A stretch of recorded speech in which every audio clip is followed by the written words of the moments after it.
वरहमतुल्लाहि वबरकातुहू नहमदु व नुसल्ली अला रसूलिहिल करीम अम्मा बाद قال الله تعالى فأعوذ بالله من الشيطان الرجيم بسم الله الرحمن الرحيم आजच्या या कार्यक्रमात मी आपल्या समोर मोहम्मद सल्लल्लाहु अलैहि वसल्लम विषयी काही बोलू इच्छिते, तर आपण सर्वांनी शांतपणे ऐकावे अशी माझी विनंती।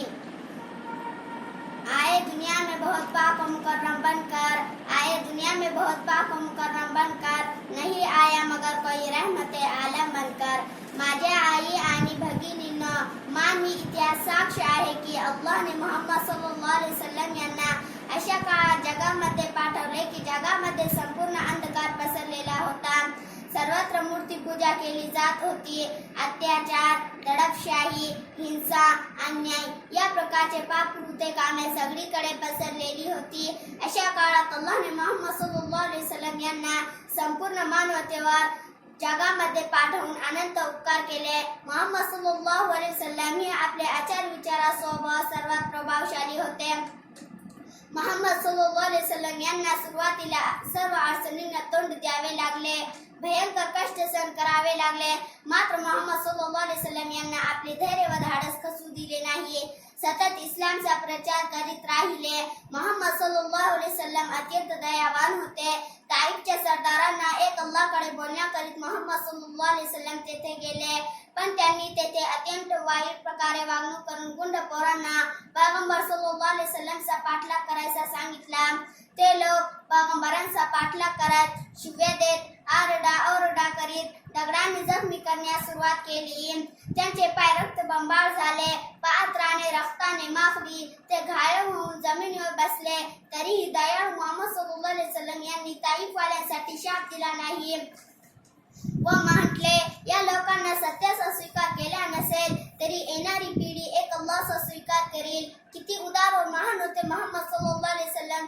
उहुदच्या लढाईमध्ये मोहम्मद सल्लल्लाहु अलैहि वसल्लमच्या चेहऱ्यावर दगड लागला, दात तुटला व चेहराही जखमी झाला, पण त्यांच्या ओठातून फक्त हे शब्द निघत होते, अल्लाहुम्मा हदी कौमी फइन्नहुम ला यालमून। हे अल्लाह, तू माझ्या लोकांना माफ कर, कारण त्यांना माहित नाही ते काय करत आहे। मक्कावासियांना मोहम्मद सल्लल्लाहु अलैहि वसल्लम यांना खूप त्रास दिला। त्यांच्या अंगावर घाणेरड्या वस्तू फेकल्या जात होत्या। उत्बा बिन अबी मुईत नावाच्या व्यक्तीने त्यांच्या अंगावर थुंकण्याचे कुक्रमही केले, मात्र थुंकी त्यांच्या अंगावर पडली नाही। अबू लहबने आपले पुत्र उत्बा व उत्तैबा यांना मोहम्मद सल्लल्लाहु अलैहि वसल्लमच्या कन्या रुकय्या व कुलसुम यांना तलाक चिठ्ठी द्यायला लावले होते। एवढे त्रास सहन करूनही मक्का विजय झाल्यानंतर मोहम्मद सल्लल्लाहु अलैहि वसल्लम यांनी शत्रूंसोबत जे व्यवहार केला, मानवी इतिहासाचे उदाहरण मिळणार नाही। मोहम्मद सल्लल्लाहु अलैहि वसल्लमच्या सहकारी मक्कामध्ये प्रवेश करत असताना विरोधकांनी आपले दरवाजे आणि खिडक्या बंद करून छतावरून दृश्य पाहू लागले।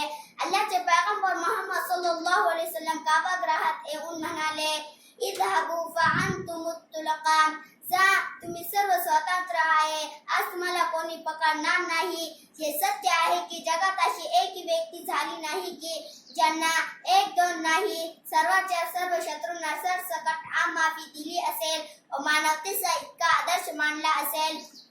मोहम्मद सल्लल्लाहु अलैहि वसल्लम उदारता व समताने तसेच शेजाऱ्यांसोबत जे आदर्श लोकांपुढे मांडला ते निश्चितच आश्चर्यचकित करणारे आहे। त्यांनी संपूर्ण जीवनात कोणत्याही गुलामाला, बालकाला व जनावराला मारले नाही। एवढेच नव्हे तर त्यांनी कोणालाही शिवी दिली नाही। एकदा एक मांजरीला तहान लागली म्हणून प्रक्षालन उजूच्या भांड्यातले पाणी पाजले। एकदा एक प्रवासात भोजन करायचे होते, सर्व सहकार्यांना काम वाटून घेतले। मोहम्मद सल्लल्लाहु अलैहि वसल्लम यांनी जंगलातून लाकडे उचलून आणली व म्हणाले, मी स्वतःला श्रेष्ठ काम मानावे म्हणूनच जगप्रसिद्ध इंग्रज विद्वान मायकल एजहर्थ यांनी मोहम्मद सल्लल्लाहु अलैहि वसल्लमच्या 100